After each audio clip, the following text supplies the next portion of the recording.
Je suis ravi de t'accueillir. On a un vaste programme qui nous attend ce soir. On va parler de ta nouvelle collection lancée en auto-édition. Elle compte déjà 4 livres. On a pris le challenge. On va parler de tout. On est comme ça, on est des fous. Avant ça, je vous propose qu'on fasse connaissance avec Fred grâce au portrait chinois littéraire que le monde entier nous envie. Oui, on nous l'envie. Si tu étais un livre de chevet pour faire connaissance, lequel serais-tu et pourquoi en quelques mots? Pas un des miens, on est d'accord. Tu peux. Non, non, pas un des miens. Bah alors, du coup, en quelques mots, ça va être très simple. Je vais tomber dans le classique, ça va être le Djinn de Masterton.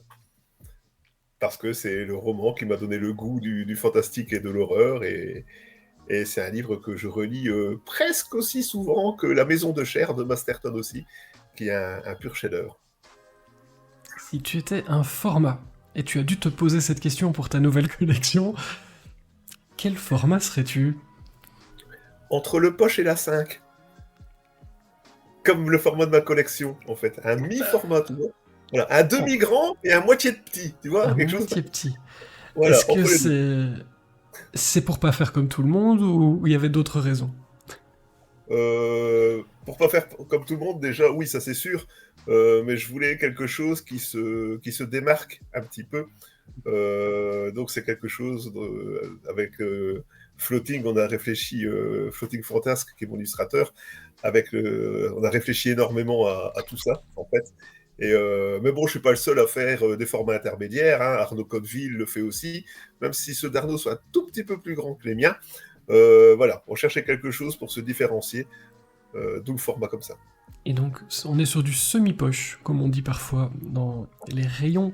Si tu étais une maison d'édition, ça c'est drôle aussi, pour un auteur hybride comme toi, Ouais. si Tu tu dois étais une savoir maison... ce que je vais répondre là déjà. Pas du tout, c'est pas mon genre de savoir ce que les gens vont répondre. Ce serait Seba Édition.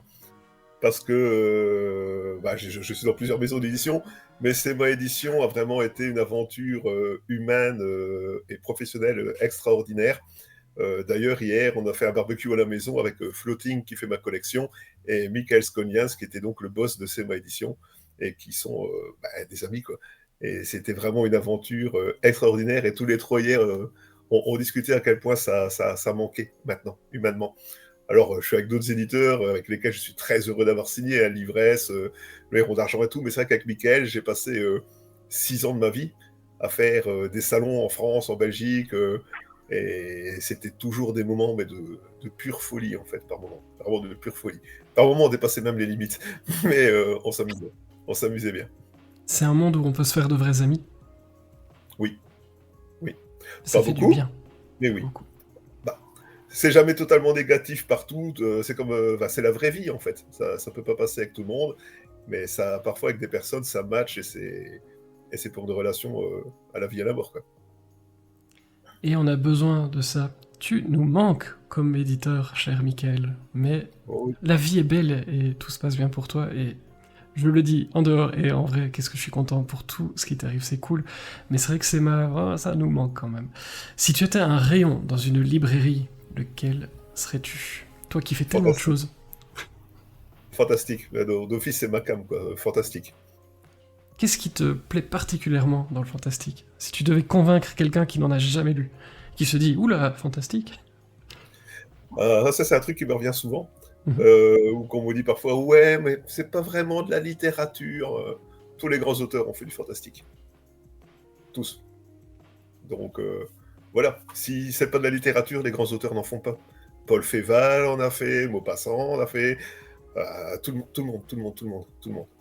Et Théophile Gautier, on peut remonter à la nuit des temps, tout le monde a toujours fait du fantastique. Alors parfois dans des œuvres moins connues, on est bien d'accord, moins médiatisées, c'est clair que tu dis Paul Féval, on va pas citer Le Chevalier Vampire, hein, mais ils en ont tous fait, ils ont tous été réédités à l'époque, souvent dans les années 70, et maintenant c'est un peu passé sur le côté.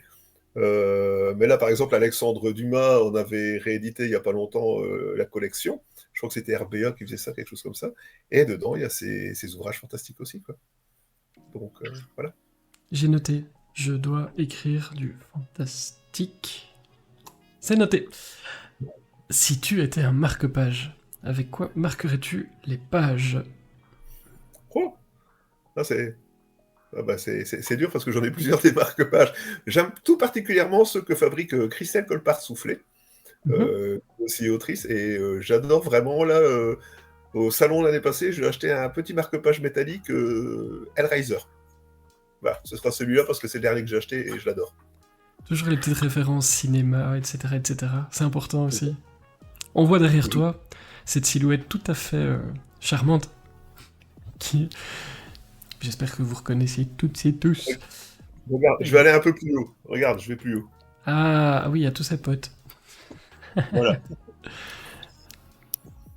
Tu es bien entouré, ça, je n'en doutais pas. Oui. Et en parlant de cette galerie, si tu étais un personnage, tu serais lequel? Des films d'horreur? Comme tu veux. Freddy. J'adore Freddy. Je mets moi-même fournisseur officiel de cauchemar sur mon site, et je crois que Freddy personnalise, incarne le cauchemar à la perfection. Robert Englund étant le génie qui a donné vraiment son esprit et son âme à Freddy. Si tu étais un temps de conjugaison, Oh, passé simple. J'utilise tout le temps. Le passé simple. c'est plus facile pour écrire que par exemple le présent. On me demande souvent ça. J'en profite quand j'ai de talentueux auteurs avec moi, je me pose la question, très innocemment. Merci pour le talentueux. Non, pour moi, oui, en Très. tout cas, c'est beaucoup plus facile. Ouais. Pour la littérature jeunesse aussi, où là il y a une distinction à faire. Pareil, Je tout... fais aussi au passé simple. Ouais. Et ça marche très bien, donc voilà. Si tu étais la bande-son de tes livres, et de par exemple cette nouvelle collection, tu lui mettrais quoi? Quel genre, quel groupe, quel morceau, quel instrument? T'as le droit à tout ce que tu veux. On n'a Alors, ce pas une serait... limite de budget ici, on est fou. Ah ça va coûter cher, ce serait Black Sabbath. Ça va Et coûter cher. voilà. Et comme morceau, je prendrais Iron Man, tout simplement parce que, je veux dire, là, quand j'ai lancé la collection, je venais d'avoir la fermeture de 3-4 éditeurs. Et c'est pas le genre de choses, je veux dire, les coups durs, en fait, ça me casse pas. Voilà, je suis un homme d'acier. Voilà, je reste un petit peu assommé pendant 2-3 jours, mais je sais que je vais rebondir et faire autre chose. Et donc, du coup, je fais autre chose. Voilà. Du coup, homme d'acier et balle en mousse. Ouais, Ah ben c'est exactement. important, la souplesse, c'est Voilà. toujours important. Anita, tu peux me l'envoyer sur Instagram si tu veux. Il n'y a pas de souci, je regarderai juste après le live. Fred, si tu étais un signe de ponctuation, est-ce que tu as une préférence? Le point d'exclamation, et j'ai un gros défaut, avant que le bouquin ne passe, tous mes correcteurs me disent, t'es pas obligé de mettre des points d'exclamation partout. Et oui, c'est un de mes gros défauts d'écriture. C'est un tic d'écriture monstrueux, et après 26 ans, j'arrive toujours pas à m'en débarrasser, voilà. C'est une touche qui est usée sur ton clavier alors. Elle est effacée, hein, on voit plus le signe. La touche sans signe, c'est celle-là. Si tu étais un verbe pour terminer ce petit questionnaire, lequel choisirais-tu? Décevoir. Parce que c'est quelque chose que j'ai toujours peur, en fait, de décevoir. Alors, faut savoir que j'édite un bouquin si j'y crois. Si j'y crois pas, je le soumets à personne. Mais j'ai toujours peur qu'un des lecteurs qui apprécie ce que je fais soit déçu. Maintenant, c'est inévitable. On peut pas plaire à tout le monde et on peut pas aimer tous les livres d'un seul auteur. Mais c'est quelque chose qui me fait peur, même après autant d'années. Toujours, toujours. Pourtant, tu as eu les prix Masterton, etc. On peut dire que t'as pas mal bourlingué. On pourrait croire comme ça qu'on est relativement à l'aise. Et que voilà, on fait jamais. Mais tu me l'avais déjà dit, jamais. Ouais. Et tant qu'on doute, c'est plutôt bon signe en général. Quoi qu'on fasse. En parlant de doute, je me demande si t'en as eu. Tu viens ce soir nous présenter ta nouvelle collection. Elle sort en auto-édition, on va évidemment en parler. Avant de faire le tour de ces premiers livres, il y en a 4, je vais déjà mettre la couverture du premier, je suis un fou, comme ça, bam. Est-ce que tu peux nous décrire le projet en un mot ou deux, ou 3, ou 4? Qui va choisir? Pour faire court, en fait, comme je disais, suite à la fermeture des éditeurs, le Souffle des Ténèbres, par exemple, avait déjà été édité plusieurs fois. Il avait commencé en 2012 à Val-Sombre, puis a été à Lune Écarlate sous 2 éditions différentes, puis a été chez Évidence. Puis Évidence a fermé sa collection. Je dis, bon, le bouquin, il y a 11 ans, j'ai pas envie de le soumettre à un autre éditeur, même si je sais quelques boîtes qui l'auraient accepté, mais c'est pas rendre service, et j'en ai un peu marre des maisons qui ferment les unes après les autres. Donc voilà, là je travaille avec quelques éditeurs qui sont costauds, qui sont solides, voilà. Mais pour ces projets-là, j'ai envie de créer ma propre ligne. Comme ça, je sais que même si je meurs, bah, ils seront toujours là. Voilà. Donc ils seront toujours disponibles pour les lecteurs et c'est la raison pour laquelle j'ai sorti ça. Seul maître à bord, c'était Ouais. important dans une tempête parce que, comme tu le disais, beaucoup de maisons ont eu des difficultés, voire ont mis la clé sous la porte. Euh, Seul maître à bord, ça change tout. Ça change beaucoup de choses, en tout cas, j'imagine. Tu utilises Amazon, si je ne dis pas de bêtises. Ça se passe comment d'être le seul maître à bord? Parce que tu as été dans beaucoup de maisons. Tu es encore d'ailleurs dans pas mal. Ça change quoi? Ça change, bah, déjà c'est beaucoup plus de taf, parce que c'est clair que si tu veux faire de l'auto-édition sérieusement, bah voilà, c'est beaucoup plus de boulot. Tu peux pas te reposer sur un éditeur. Donc j'ai la chance de pouvoir me reposer sur Floating, qui est un graphiste hors pair et qui m'a pondu une maquette magnifique pour la collection. J'ai la chance d'être entouré de personnes qui ont un passé éditorial et qui savent comment ça tourne. Donc voilà, c'est des personnes en qui j'ai totale confiance. Donc ça c'est chouette. Mais c'est beaucoup plus de boulot. Euh, Paradoxalement, c'est moins de stress parce que, comme tu dis, je suis le seul maître à bord. Donc je décide absolument de tout. Donc c'est vrai que c'est un peu des paris. Là, tu vois, c'est une couverture flashy, un peu à l'ancienne, avec un petit logo, un petit signe en haut. L'intérieur est assez espacé. Et j'ai encore une Instagrammeuse qui m'a envoyé un message en disant c'est hyper confortable à lire parce que c'est pas serré comme dans un bouquin classique. Et je pouvais donc avoir mon identité visuelle pour ma collection et je pouvais aussi faire ce que je voulais comme mise en page. Faire vraiment tout ce que je voulais de A à Z. Et quelque part, c'est vachement chouette. Plus grande liberté, mais donc avec des prestataires, si j'entends bien. On va évidemment reparler de tout ça plus longuement au fur et à mesure hein, de la soirée, des livres. Je vais vous montrer, ne vous inquiétez pas. Ne soyez pas impatients comme ça. Mais plus grande liberté, des prestataires. Comme tu dis, c'est important malgré tout de s'entourer, parce que je disais seul maître à bord, mais tu fais pas tout seul, non plus. Non. Alors en fait, bah, chacun a sa spécialité. Moi, je suis auteur, donc j'ai déjà assez de mal à faire mes bouquins.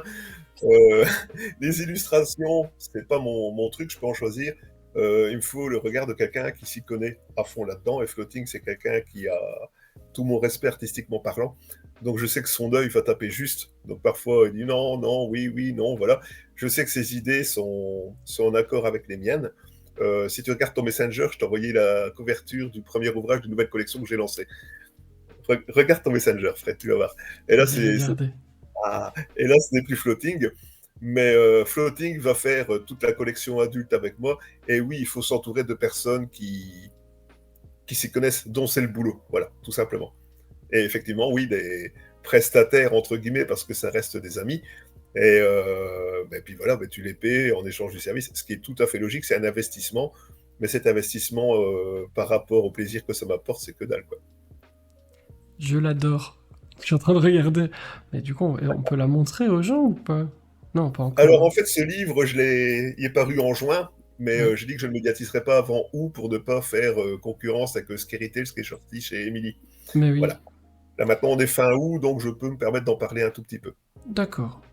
Mais je vous invite à suivre les réseaux sociaux de Fred. Le petit robot vous met les liens, donc vous avez le lien vers ton site, qui est très bien fait. Vous avez aussi la boutique, pas tant qu'à faire, faites-vous plaisir. Et puis Instagram aussi. Donc voilà, le petit robot met les liens. N'hésitez pas à faire un tour. Ça a été simple pour toi d'éditer des livres au niveau technique, parce que tu disais, t'as déjà du mal à écrire des livres. C'est pas que toi, on a tous beaucoup de difficultés à écrire des livres, c'est normal. C'est du boulot. Et au niveau technique, parce que une fois que ton texte est ok, que tu dis voilà, je suis content, ça a été simple de mettre en page, de gérer ces petits objets via Amazon. Pas du tout, parce que en fait, j'ai dû apprendre, voilà, on va dire ça comme ça. Bah oui, en fait, il n'y a pas d'autre mot. Cette idée-là, elle m'est venue début novembre, l'année passée, et le premier livre est paru mi-mai cette année-ci. Donc pendant 6 mois, on a réfléchi à quelle ligne on allait prendre, quelle maquette on allait faire. Donc énormément de réflexions, énormément de doutes. énormément d'épreuves commandées de celui-là, le premier, en disant non, ça j'aime pas, ça j'aime pas. Donc à chaque fois, tu recommandes pour voir ce que ça donne en vrai, pour être à la place du lecteur quand il l'a dans les mains. Ça fait 7-8 mois de travail en amont avant de proposer le premier. Voilà. Et on entend parfois dire, ok, auto-édition via Amazon, ça veut dire bâclé. T'as envie de dire quoi aux gens qui pensent ça, avec ce que tu viens de J'ai nous envie de expliquer? dire que ça dépend de la personne. Voilà, ça dépend tout simplement de la personne. Il y a des auteurs en auto-édition qui sont ultra sérieux, qui font des bouquins de très bonne qualité. Ben, je vais reprendre encore mon pote Arnaud Codeville pour ne citer que lui. Hein. Ça reste une référence de quelqu'un qui réussit vachement bien à tirer sa bille en auto-édition. Il y a Christelle Colpart, il y a Caroline Carton, qui a eu le prix Masterton ici cette année. Il y a des auteurs sérieux en auto-édition et il y a des baltringues qui sont persuadés que le premier jet est bon et vont publier le bouquin en espérant devenir le prochain Stephen King ou Agatha Christie, et ce ne sera pas le cas. Mais voilà, mais tu as aussi des maisons d'édition qui sont des brels, je ne donnerai pas de nom, mais il y en a qui font absolument aucun travail éditorial et qui vont te sortir le bouquin corrigé en diagonale où il va rester plein de coquilles, plein de fautes, et voilà, alors que ce sont censés être des éditeurs. Donc, voilà. Et Voilà. Anita Il y a à nous boire et à dit, manger des deux côtés. il y a à boire et à manger des deux côtés. Anita nous dit Caroline Carton et son livre Noir, une pépite. Ah, je l'ai pas encore lu. Mais Caroline, très très chouette. Tu dirais, c'est quoi les embûches quand on lance un projet comme ça? Quand on se lance... Ne pas assez réfléchir, en fait, les embûches. Je veux dire, moi j'y échappe un peu parce que c'est vrai que c'est difficile quand tu te lances pour un premier bouquin en auto-édition. Tu risques d'avoir cette étiquette, comme tu dis tantôt, de paf, voilà, c'est auto-édition, c'est bâclé, c'était refusé par tout ailleurs, voilà. Euh, Parfois c'est vrai, parfois c'est faux. Moi j'ai la chance, comme tu disais, d'être hybride, d'avoir un gros vécu derrière moi. Donc le risque était quasiment nul. Voilà, c'est des livres qui ont déjà une vie éditoriale pendant 10 ans. Donc, pour celui-là en tout cas. Donc voilà, il n'y a pas réellement d'inédit pour le moment. Pour le moment, la collection s'axe autour des rééditions qui ont déjà eu un vécu éditorial. Voilà. Donc, je ne prends pas grand risque à ce niveau-là. Tout le travail a été fait en amont. Mais après, ouais, il y aura des inédits. Ouais. Il y aura des inédits aussi. Et en voilà des bonnes nouvelles. Je te propose qu'on parcourt les premiers livres de cette collection. On va continuer à parler du projet, de comment ça s'est fait au passage. Mais est-ce que tu peux nous dire de quoi parle Le Souffle des Ténèbres? Tout un programme. La couve rouge est magnifique. Vous allez voir que la charte graphique dont tu parlais revient d'une couverture à l'autre. Si vous n'avez pas encore eu l'occasion de les découvrir, vous allez tout voir ce soir. Ici, on est sur la couverture rouge. Mais c'est quoi Le Souffle des Ténèbres? Il se passe quoi dans ce livre? Dis-nous tout. Pas de Alors, c'est pathos, un hein. couple qui va aller se ressourcer en Bretagne après un drame familial. Et le mari, en fait, veut se rapprocher du village dont son grand-père lui parlait énormément quand il était enfant. Donc, on va se retrouver dans un huis clos à l'échelle d'un village, sur fond de fantastique contemporain et de légendes bretonnes. Il faut savoir qu'il y a un gros contexte historique dedans. Il y a eu un gros travail de documentation en amont. Donc, toutes les dates qui sont dedans sont vraies. J'ai un peu dénaturé l'histoire de Gilles de Ré, mais toutes les dates sont vraies. Parce que j'aime bien que ce soit réaliste dans mes récits. Donc voilà, quitte à utiliser quelque chose, autant que ce soit vrai. Toutes les légendes dedans existent aussi. Voilà, c'est un huis clos à l'échelle d'un village sur fond de légendes bretonnes. Si je dois le résumer, c'est ça. Alors, on revient à la collection. C'est une collection. Est-ce que c'est volontairement vintage? Tu parlais. Moi, j'ai l'impression qu'il y a quand même un gros clin d'œil aux années 80, quelque chose comme ça. Totalement. Tu aimes quoi dans cette période qui a inspiré finalement votre réflexion avec Floating notamment? J'aime tout dans cette période. En fait, je suis né en 70, donc j'ai mon adolescence pile là-dedans. Et c'est en 82 que j'ai découvert, enfin vers 82 que j'ai découvert le métal avec des groupes comme Maiden, Judas Priest, les livres d'horreur, le cinéma d'horreur avec les Fulci, Argento et tout ça. Et j'adore cette époque. Et la preuve que cette époque est extraordinaire, c'est le nombre de reboots et de remakes et de tout ce qu'on fait maintenant, de toutes les grosses franchises de l'époque. Et que ce soit les Ghostbusters, que ce soit les Freddy, que ce soit les Candyman, que ce soit les Chucky. Voilà, tout revient. Et c'est bien la preuve que cette époque était bénie des dieux, j'ai envie de dire. Et donc, moi, comme j'ai grandi là-dedans, sur ce genre de couverture-là, tu vois, c'est assez flashy.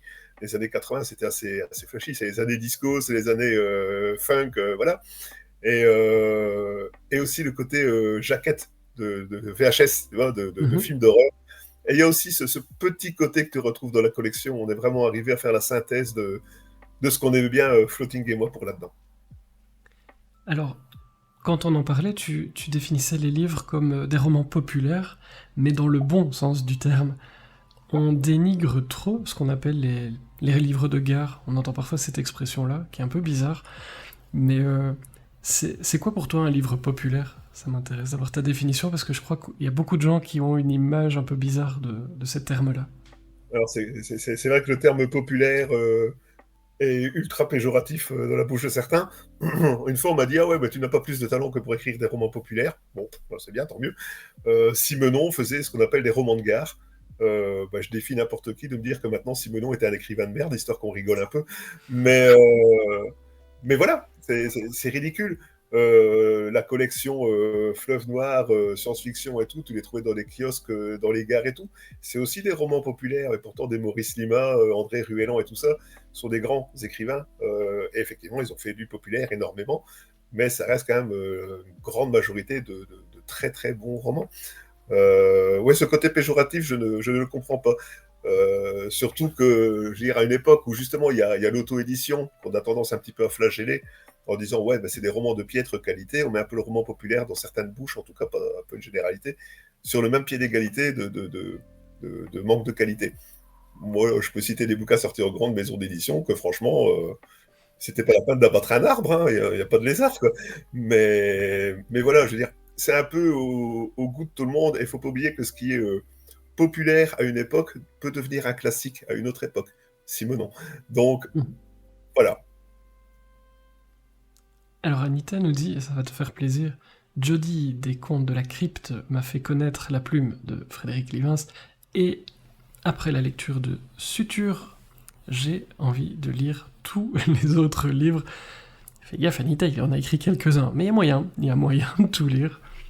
Si, et on voyage, hein. On C'est super explore gentil.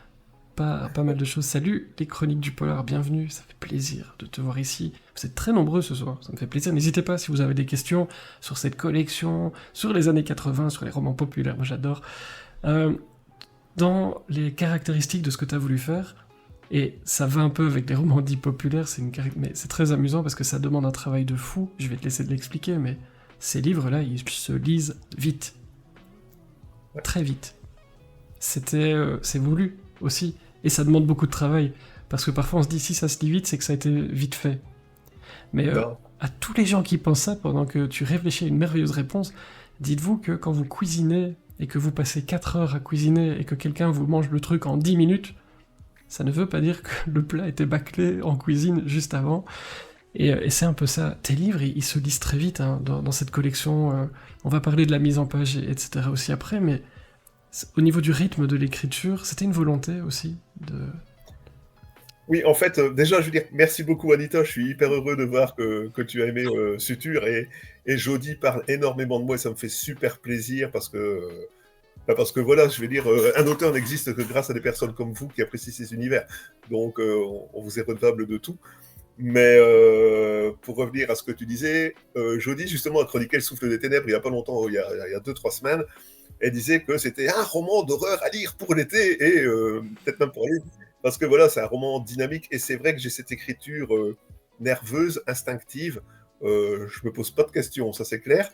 Mais par contre, une fois que le livre est fini, il faut savoir que je laisse toujours reposer pendant un bon bout de temps. J'écris autre chose et je reviens dessus après pour voir comment il fonctionne. S'il fonctionne pas, parce que justement, je veux que ces lectures soient rapides, soient nerveuses, que soient addictif, que t'aies pas envie de lâcher le bouquin, quoi. Et souvent, c'est un truc qui revient et ça fait super plaisir, quoi. Et tu martèles le point d'exclamation pour cette raison-là, j'en suis sûr. Tac, tac, tac, Voilà. tac. Et Anita nous dit, j'adore également Graham Masterton. Connais pas, non, je plaisante. Mais oui, ça m'étonne pas. Je Alors, regarde toutes les chroniques de Jody. Est-ce qu'on n'inviterait pas Jody ici un soir? Qu'est-ce que vous en pensez? Est-ce que ça vous plairait? ce serait cool, ça. Je vais lui demander. Je ne la connais pas, mais je vais lui demander. Enfin si, je la connais comme spectateur. Mais... Pour Graham Masterton, Anita, faut savoir qu'en 2018, j'ai eu la chance de coécrire un recueil de nouvelles avec lui. On était à deux au sommaire et c'était Floating qui fait la collection là, qui avait fait Les Illus. intérieur, le livre est interdit aux moins de 18 ans et sera réédité, parce que là, il est introuvable à la maison fermée, et sera réédité par Livresse Édition en 2025 ou fin 2024, je ne sais plus exactement ce que Émilie m'a dit, mais en tout cas, il sera réédité. Bon, apparemment, c'est une bonne idée, nous dit Agrippine pour inviter Jody. Donc, si vous connaissez Jody, dites-lui que l'invitation est ouverte. Moi, je vais essayer de trouver comment contacter Jody. Moi, je regarde parfois les chroniques, etc., mais c'est vrai que je la connais pas personnellement. Donc, je vais demander. Je vous propose de passer au livre suivant. J'ai encore plein de questions. J'adore cette couverture. Melting Pot. De quoi parle ce livre à la couverture verte énigmatique sur laquelle il y a une boîte? Alors, Melting Pot, c'est un jeu de mots pourri, parce que j'adore les jeux de mots pourris. Donc c'est un melting pot. Melting Pot, c'est un mélange de nouvelles de tous les genres. Il y a de l'horreur, il y a de l'humour, il y a du fantastique, il y a du cul, il y a du trash, il y a une nouvelle trash en fait. C'est vraiment un mélange de tout ce que j'aime.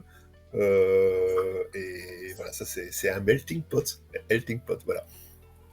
Les nouvelles, toujours super, il est génial. Ben oui, je suis d'accord, cool. Vous êtes d'accord? Salut Aude, bienvenue, avec les Fred et Fred. Mais oui, ça fait plaisir de te voir par ici Aude, j'espère que tu vas bien. Une des caractéristiques de ta collection, c'est petit prix, maxi plaisir. Le prix, c'était important, il faut qu'on en parle aussi. Parce qu'on disait, on est sur des semi-poches, ou comme le disait Kiko tout à l'heure, des livres pour les grandes poches. Si vous avez une grande poche, vous pouvez mettre ça. Petit prix, alors dis-nous, les livres sont tous au même prix. Est-ce que c'était une volonté? J'imagine que oui. Est-ce que tu peux nous expliquer tout ça? En fait, c'était le point de départ de la collection. Je voulais un prix unique pour la collection et je voulais 10 euros parce que voilà, 10 euros, c'est, je veux dire, c'est pas cher pour un semi-poche. Voilà. Non, mais je voulais absolument pas, quel que soit le nombre de pages, que le prix soit supérieur à 10 euros, tout simplement. C'est une volonté dès le départ, ouais. Une volonté et là, pendant tout l'été, pendant tout l'été, j'ai mis les e-books à 99 centimes, voilà, jusqu'au 31 août. Peut-être même encore au-dessus après, hein, j'en sais rien du tout. Mais en tout cas, voilà, le but, c'est que le livre soit lu. Si je voulais me faire de la thune, j'aurais fait rappeur, j'aurais fait Joule, mais j'aurais pas fait écrivain. Mais waouh, je viens d'avoir l'image, pardon. c'est horrible, hein. Entre nous, je sais pas si le monde est prêt, mais ça peut être drôle. Ça va être lamentable, surtout. Mais c'est aussi une volonté de rendre accessible la littérature de genre, parce qu'on est sur ça aussi, même si ça aussi, tout est péjoratif dans ce milieu, c'est incroyable, maintenant que j'y pense. Chaque fois que je te dis un truc, je me dis, ah ouais, mais non, en fait, ça, c'est péjoratif. C'est important même que les plus jeunes puissent se le procurer sans se ruiner, avoir des collections, parce que moi je me rappelle des collections que j'avais, les livres dont vous êtes le héros, ce genre de trucs, où on faisait des collections, c'est plus simple quand ça coûte 10 euros que quand c'est 20. C'était une volonté aussi d'aller chercher ce public-là et de leur dire, allez, vous pouvez, c'est accessible, soyez curieux. Je n'ai pas réfléchi. Bah, j'ai réfléchi en termes d'accessibilité pour le portefeuille du lecteur. En disant, voilà, 10 euros, c'est super.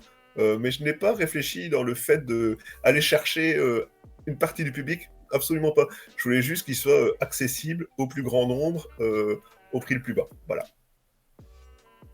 Alors la couverture est magnifique, évidemment. Moi, c'est ma préférée parce qu'il y a une boîte dessus. Non, je rigole. En fait, je les aime bien toutes, mais il y a une boîte sur celle-là. Voilà. On en parlait tout à l'heure, Floating qui a travaillé avec toi. Vous avez travaillé comment pour faire cette charte graphique? Est-ce que tu lui donnes liberté totale? Parce qu'il a énormément de talent, ça je vais pas vous l'apprendre, vous le voyez.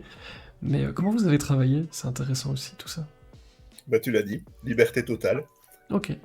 Je suis pas illustrateur, donc pour les images comme ça, je vais sur des banques de données d'images, et j'ai plusieurs choix. J'ai un abonnement Adobe, donc j'ai plusieurs choix. Et donc Floating a créé toute la charte graphique autour et retouche les images pour faire quelque chose de vraiment super chouette.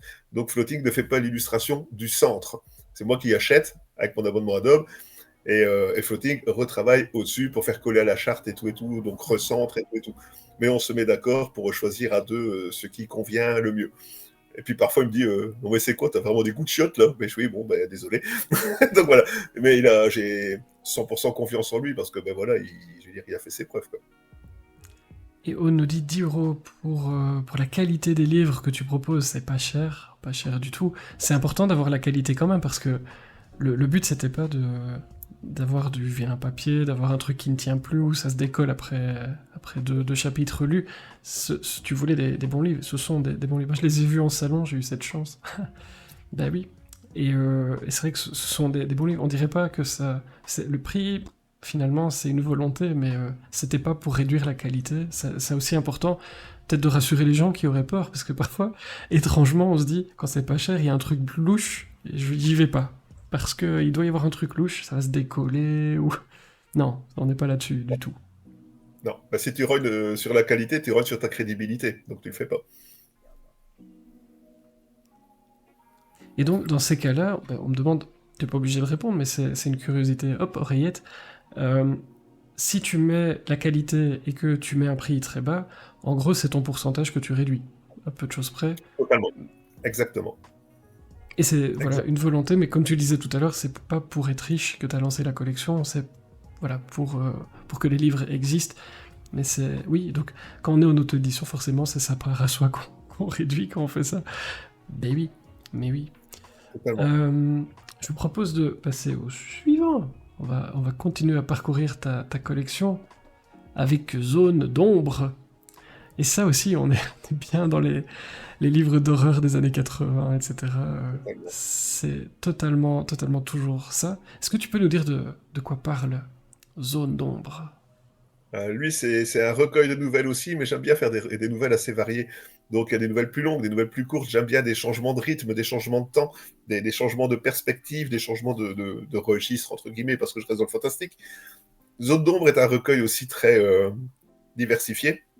Et la première nouvelle, le Manoir Windsor, il y a un artbook qui est en cours de développement, format BD, 48 pages, qui sera fini pour fin d'année, avec Maëlys Renaud. Voilà, le projet avance bien. On est dessus depuis 2 ans et demi maintenant, je crois. Mais bon, on prend son temps pour faire quelque chose de qualité.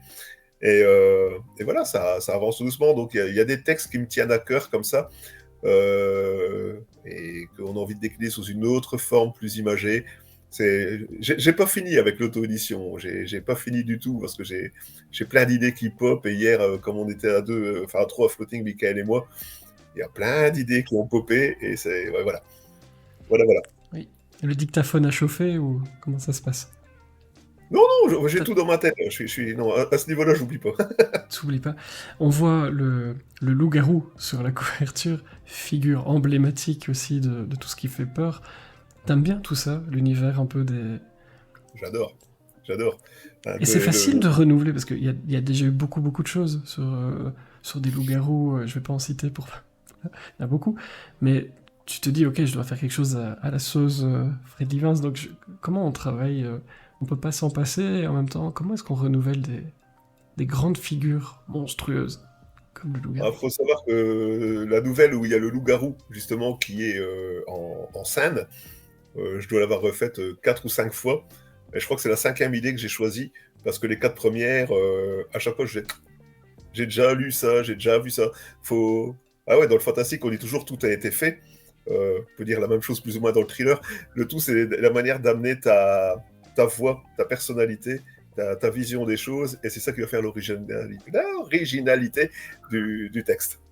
Ouais. On dit pareil en cuisine, et puis un jour, le curcuma est arrivé. Un truc de dingue.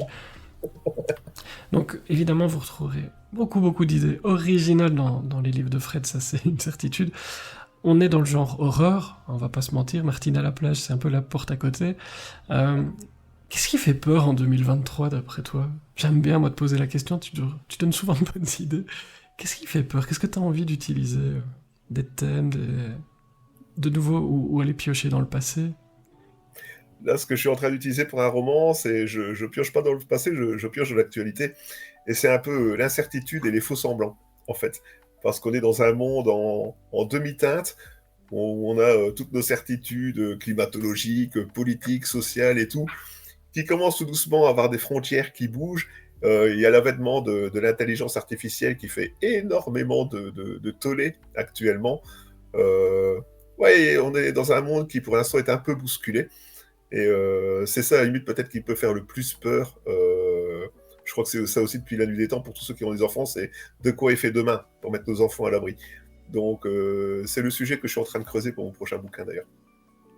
L'auteur évolue aussi avec son temps, j'imagine. Tu regardes un peu ce qui t'entoure, tu regardes les journaux, comment tu fais pour...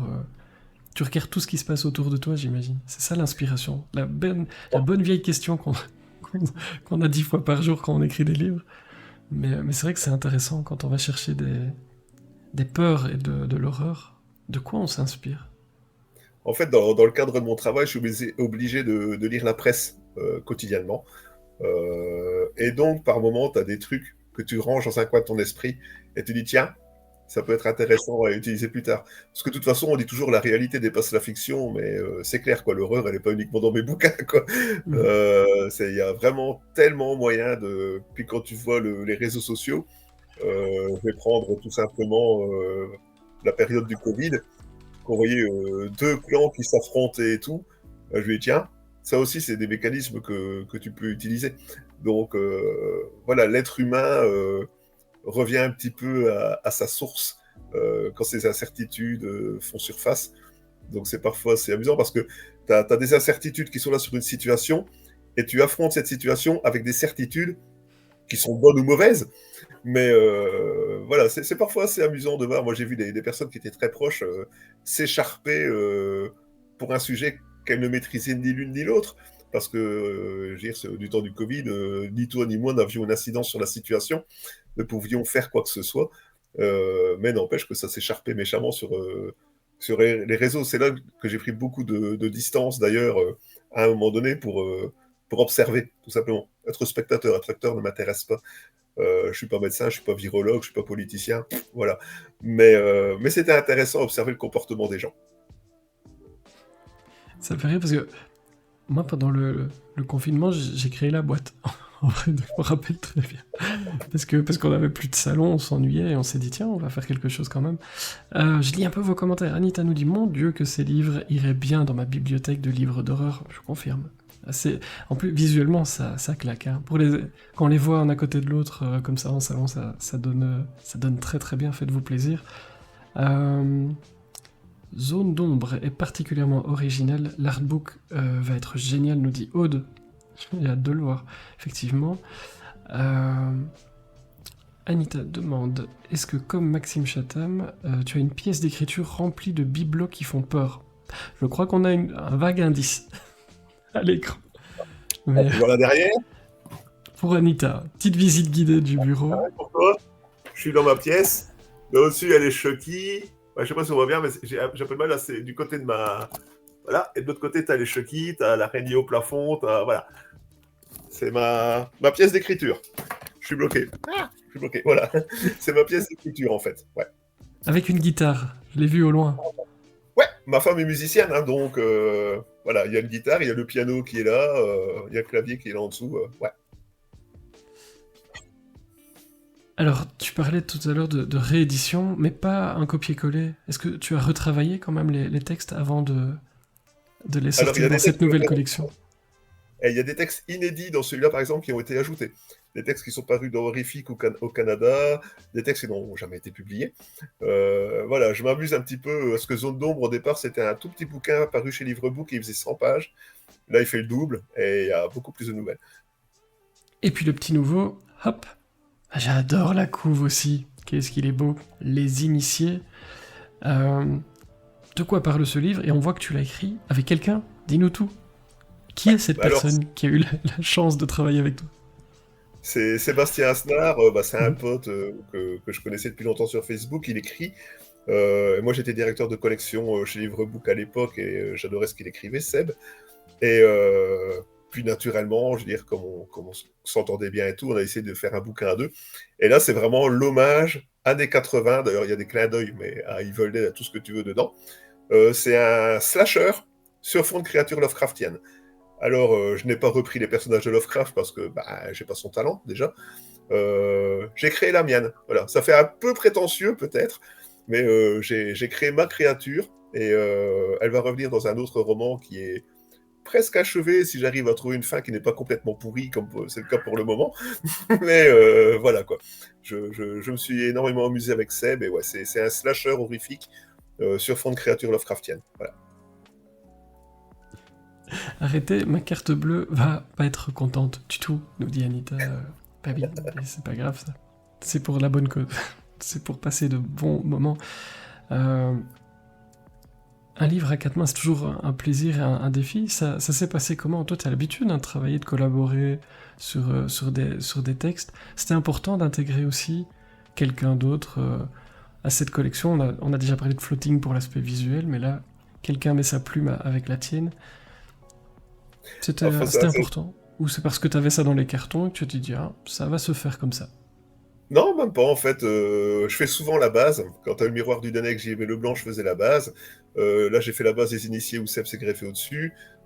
Ici, il y a un bouquin qui sort fin d'année au Héron d'Argent, c'est Les Ombres de l'Averse avec Thomas Bauduret. Même chose, j'ai envoyé la base, Thomas est toffé, il y a tous ces trucs dedans. Déjà, j'écris avec des personnes que je connais humainement. Voilà. Je vais pas écrire avec un mec qui vient en disant tiens, si on faisait un livre à deux. Non, faut que je connaisse la personne humainement avant de faire la chose. Donc c'est d'abord une histoire d'amitié, de longueur d'onde, il faut que ça matche. En fait, c'est le Tinder de la littérature, il faut que ça matche. Kiko dit, me demande pas pourquoi, mais cette couve me fait penser à la boisson Monster. Ça doit être la dominante verte. Petit peu. C'est vrai. À un moment, tu étais passé dans la boîte il y a quelques temps en disant la littérature pour les adultes, je vais faire une petite pause, je me consacre à la jeunesse. Ça va? T'en as plus marre alors? T'écris pour les grands, t'écris pour les grands, pour les petits, tout se passe bien, Ouais. j'ai l'impression. T'as retrouvé le plaisir. En fait, ouais, c'est ça. En fait, j'ai vraiment eu, en même temps que la période Covid, je venais d'avoir le Masterton de la décennie et j'avais pondu 28 bouquins en 10 ans. Et je crois que j'étais en burn-out, en fait. Et j'avais pas envie de reproduire le même schéma et de proposer quelque chose qui n'était pas novateur dans ce que je faisais à mes lecteurs. Et la jeunesse, mais comme j'ai 3 enfants, j'adore écrire aussi pour les enfants. Et je fais d'ailleurs des bouquins d'ateliers d'écriture avec les enfants, comme le Scary Tales qui est paru chez Livresse. Je continue à faire du jeunesse, mais c'est vrai que pendant 2 ans, j'ai fait exclusivement du jeunesse parce que c'est là-dedans que je m'éclatais. Et pour que je travaille, il faut que je m'éclate. Voilà, si je m'emmerde, ça va pas aller. Mais là, je suis revenu à l'adulte, ouais. Je fais les deux. Un grand plaisir pour tes lecteurs, petits ou plus grands, mais ça c'est chouette. J'ai une dernière question, parce que le temps file avant de recevoir Pascal Marmé pour le commandant François Chanel. C'est un peu un changement de genre, mine de rien, mais cette soirée, elle est folle. C'est la question génie de la boîte. Alors c'est pas moi, ce serait trop beau. Tu rêves de quoi pour cette collection si le génie de la boîte t'accordait un vœu? Oui, on est radin quand même. Je te disais qu'on avait pas de problème de budget, mais faut pas déconner quand même. Si le génie de la boîte t'accordait un vœu, tu rêves de quoi pour cette collection? Qu'elle perdure tout le temps, en fait. Et que les lecteurs puissent tout le temps y avoir accès et découvrir mon univers. Même quand je serai plus là. C'est tout le mal qu'on te souhaite et c'est bien parti. En tout cas, je vois que vous êtes très très curieux dans le chat, ça me fait plaisir. Venez nous dire quand vous les aurez lus, ce que vous en avez pensé. Tu fais plein de salons, il y a moyen de te trouver un peu partout. Suivez les réseaux sociaux, Instagram, le site et plein d'autres choses pour te retrouver. Et je vais évidemment te laisser le mot de la fin pour refermer le couvercle de cette boîte avant d'accueillir Pascal. Que souhaites-tu nous dire pour conclure ton passage parmi nous? Ah ben, un énorme merci de m'avoir écouté, un énorme merci Fred pour l'invitation, ça fait super plaisir. Et je crois que c'est la 3e fois que je passe dans la boîte, je vais finir par me faire enfermer dans la boîte, moi. Mais c'est toujours un super chouette moment d'échange et c'est vraiment très très très fun à faire. Et un énorme merci de découvrir mon univers. Et si vous voulez voir les dates où je suis en dédicace, allez sur mon site, il y a un agenda, tout est noté. Voilà, et ça commence ce week-end. Et une boutique. N'hésitez pas à aller vous faire plaisir ou à préparer vos cadeaux. J'allais dire, on était en automne, c'était presque Noël, mais non, là maintenant, depuis aujourd'hui, il y a de nouveau du soleil. Je sais pas chez Pascal, tiens, s'il y a du soleil, on va lui demander. C'était un vrai plaisir, en tout cas, de te recevoir. C'est courageux de lancer une collection, de se lancer dans l'auto-édition avec un parcours comme ça. et tu ouvres la voie à plein de choses, et puis surtout à nous offrir plein d'histoires complètement folles, mais ça, c'est tout ce qu'on peut attendre de quelqu'un comme toi. Merci beaucoup d'avoir été avec nous ce soir pour nous présenter tous ces livres, et toutes ces histoires horribles avec des loups-garous et d'autres choses. À très bientôt, et on va suivre évidemment tout ce que tu feras à l'avenir. Tu reviens quand tu veux pour la 4e. Après 10, il y a...